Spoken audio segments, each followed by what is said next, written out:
جب کوئی انسان یہ کہے گا جناب میں روزہ رکھوں گا ہم تو مر جائیں گے، جناب 35 ڈگری گرمی 40 ڈگری گرمی آ گئی، میرے بھائی اللہ کو معلوم تھا دنیا میں کس جگہ پر کتنی ڈگری گرمیاں ہوگی، اور اللہ نے اس کے باوجود روزہ لازم کیا۔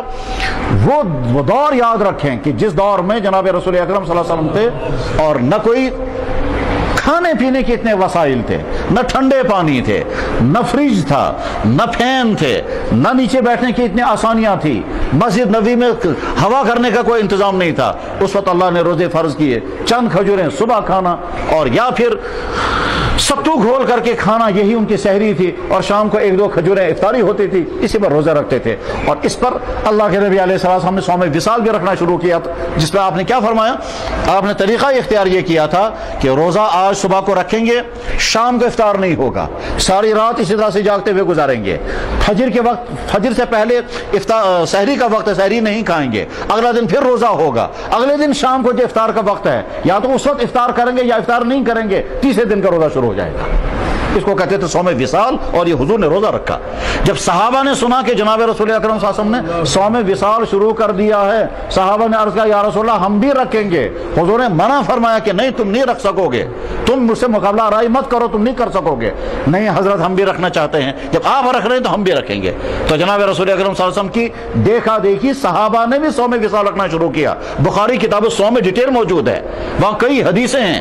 اللہ کے نبی فرما لا تواصلوا، تم صوم وصال مت رکھو۔ صحابہ کہتے ہیں نہیں حضرت ہم رکھیں گے۔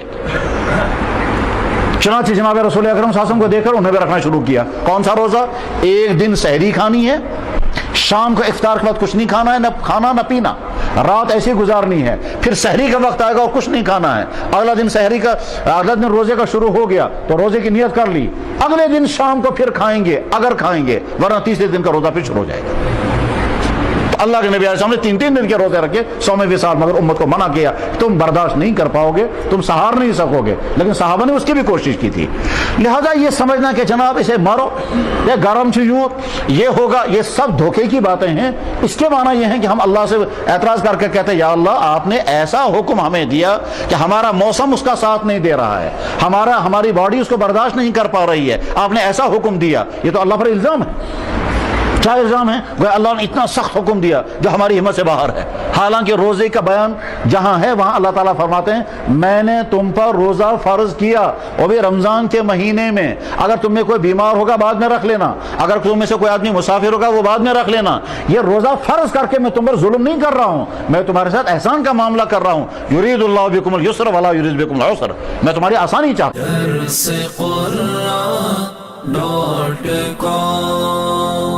www.darsequran.com